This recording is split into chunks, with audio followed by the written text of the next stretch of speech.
Hello' everyone, good evening. মোৰ নাম শুভ চৌধুৰী। যোৱা 8 বছৰ ধৰি মই ইঞ্চুৰেঞ্চ এণ্ড ইনভেষ্টমেণ্ট ব্যৱসায়ৰ লগত জড়িত।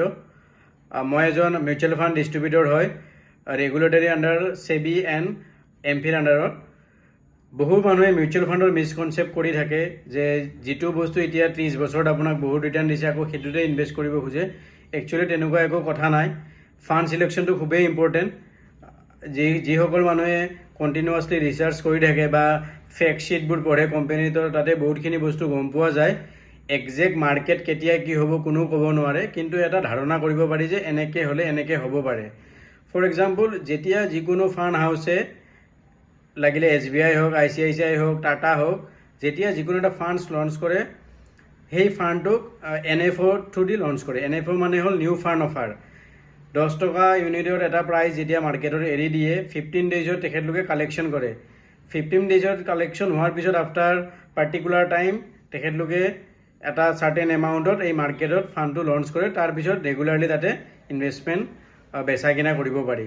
কিন্তু কথাটো হ'ল NFOত বহুত মানুহে ইণ্টাৰেষ্ট নেদেখায় বা বহুতে নকয়, কিন্তু যদি ষ্টাৰ্টিঙৰ পৰা সেই জাৰ্ণিটোত আপুনি ইনভল্ভ হ'ব পাৰে, 10 টকা NAVৰ পৰা ন' ডাউট কেতিয়াবা মাৰ্কেট ডাউন হ'ব পাৰে, আপ হ'ব পাৰে, কিন্তু যদি কণ্টিনিউৱাছলি আপুনি সেই ফাণ্ডটোত 5 বছৰ আপুনি ৰেগুলাৰলি ইনভেষ্ট কৰি থাকিব পাৰে, লাৰ্জ কেপ ছেগমেণ্ট বা মিড কেপ বা যিখিনি ফাণ্ড আপোনাৰ ইকুইটি মাৰ্কেটত আপোনাৰ ইনভেষ্ট হয়, আপুনি খুব এটা পজিটিভ ৰিটাৰ্ণ পোৱাৰ এটা সম্ভাৱনা থাকে।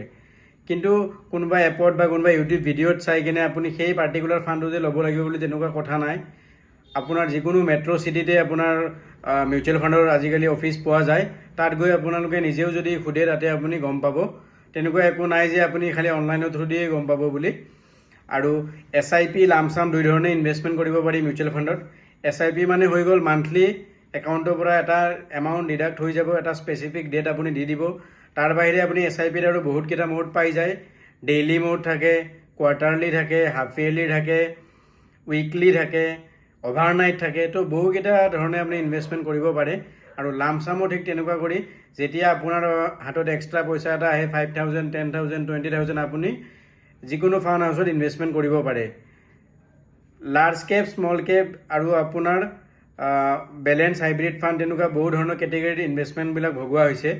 লাৰ্জ কেপ হৈ গ'ল টপ 100 কোম্পানীবিলাকৰ ইনভেষ্টমেণ্ট হয়। ঠিক তেনেকুৱা কৰি আপোনাৰ বেলেঞ্চ ফাণ্ড হৈ গ'ল, য'ত আপোনাৰ হাইব্ৰিড ফাণ্ড বুলি কোৱা হয়, য'ত মাৰ্কেট আপোনাৰ আপ আৰু ডাউন হ'লে তেখেতলোকে খুব সোনকালে ডিচিশ্যন লয় আৰু তেখেতলোকে 50-50% কৰি দিয়ে। 50% শ্বেয়াৰ মাৰ্কেটত, 50% ডেট মাৰ্কেটত, সেইটো ইকুৱেশ্যন হিচাপত ভগাই লয়। আৰু ডেট ফাণ্ড হৈ গ'ল আপোনাৰ মাৰ্কেটত যিটো পইচা আপোনাৰ গভৰ্ণমেণ্ট বণ্ড,